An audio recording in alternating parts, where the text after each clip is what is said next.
never played Silent Hill 2 or any of the other Silent Hill games. Prior to the Silent Hill 2 remake, it's one of those games that's always intrigued me.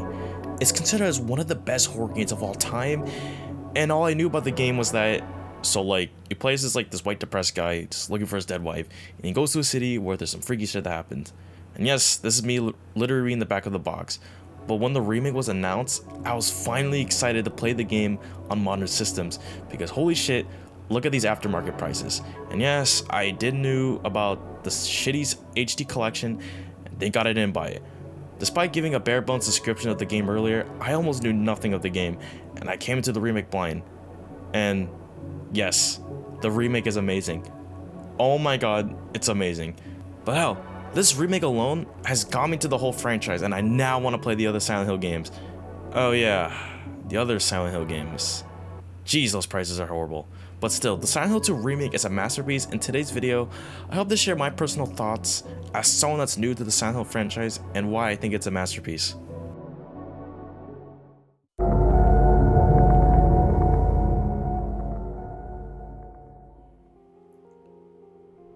For the most part, this video isn't going to be like a super deep dive about the game, but rather me talk about my personal feelings of this game. I've been wanting to talk about this game for so damn long that I could not do the script justice. Since I didn't play the original, I had nothing to compare to. But overall, what even is the premise of this game? Well, you play as James Sunderland, an average 29-year-old man who got a letter from his dead wife, and thus he had to go to Silent Hill and go to their special place. Now, that sure isn't a red flag at all that it's coming from your dead wife. But anyhow, like I said before, this game isn't going to be recapping the whole game, as there are so many good analysts and recap videos that I cannot do that justice. And also too, just get the game. It's 70 bucks. You're welcome.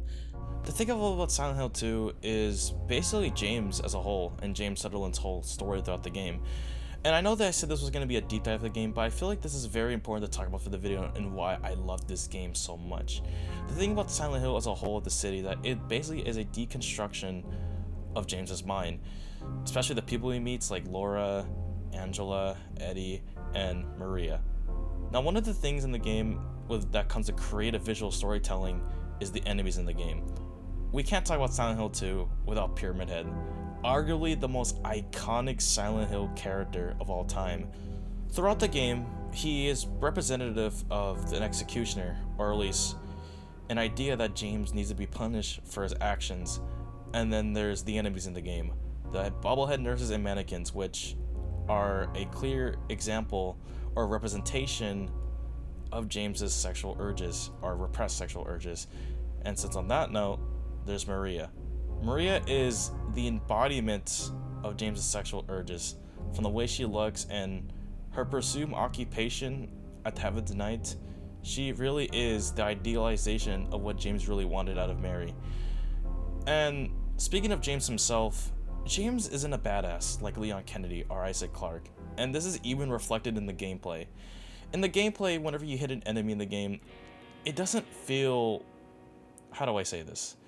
It's not that it's not rewarding. I think it is pretty satisfying when you kill an enemy, but it's just like the way that James attacks an enemy feels like he's in quick panic, and that obviously he's a normalized human. He's not a cop like fucking Leon Kennedy. He's just a guy. And I love how when the enemies are down, he immediately starts frantically kicking them on the ground. And I feel like that's what really brings out James's character, is just like he really just isn't like a lot of horror game protagonists, at least at the time, and even just I think even just in general with other like video game protagonists. And an enemy I forgot to mention in the game is the Lionheart enemies. Now, they look kind of weird, but you can kind of interpret them as a body bag. And I love how this game is all about interpretations. Speaking of characterization with James, Luke Roberts is now officially one of my favorite voice actors now. His take on James is honestly amazing, and he does such a great job on portraying someone that is emotionally broken and a man that's just mentally exhausted. I mentioned how I love the realistic touches when it comes to the combat system, but as a whole with James, after he defeats an enemy, he starts to catch his breath, and I don't know why, but I just really like this small realistic detail. I love it when he meets someone like Eddie. He sounds a lot more reassuring and calm when it comes to helping also the other people in the town. Maria, on the other hand, I really did like her performance, but I feel like her performance doesn't betray someone that is manipulative. I like that it's subtle, but I feel it's a little too subtle. And that her outbursts, while somewhat effective, doesn't really have that impact on me. But overall, I really did love her performance when she plays Mary. I love the fact that she was able to have drastic changes between both of her performances. And then there was Angela. At first, I didn't really care much about her performance, the one we see in the graveyard scene, but as the game goes on, I really actually tend to really like her performance more and more. I feel like with each scene, she really does get better. And when I got to the fire scene at the end of the game, it was honestly really devastating to watch. And I think this is why it made Angela such a great character. And then there's the other two, Eddie and Laura. I gotta be honest, I don't really have much to say about these two. I just think that their performances are really great and nothing really much else.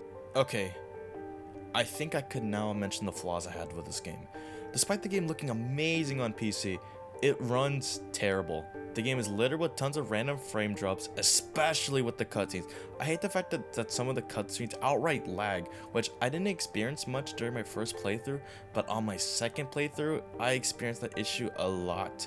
Hell, randomly at times when I had annoying crashes, and this happens at times when I launched the game, but despite of all that, I was still able to beat the game, and I think now it's time we talk about the ending, or endings.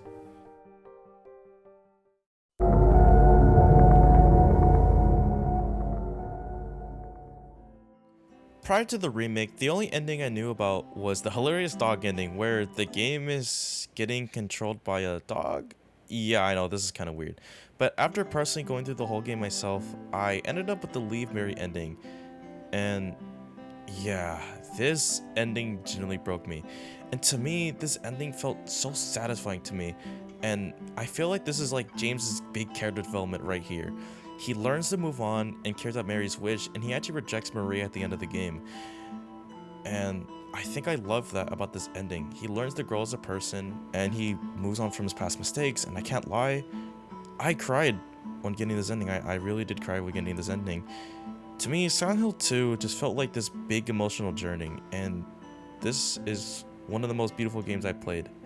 From the music, the art direction, and performances, I think Silent Hill 2 might go down as one of my favorite video games of all time. I heard debates online if video games are art, and I feel like this game is one of many perfect examples of yes, video games are art. And I hope to make that a separate video topic someday. But overall, yes, Silent Hill 2 Remake is a masterpiece.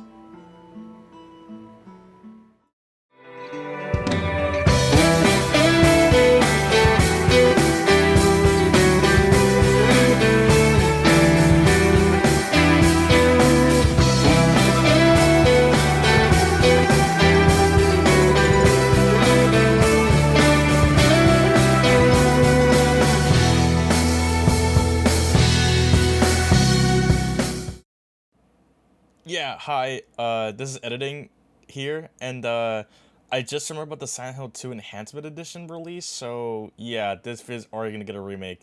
Yeah. See you guys in the next one.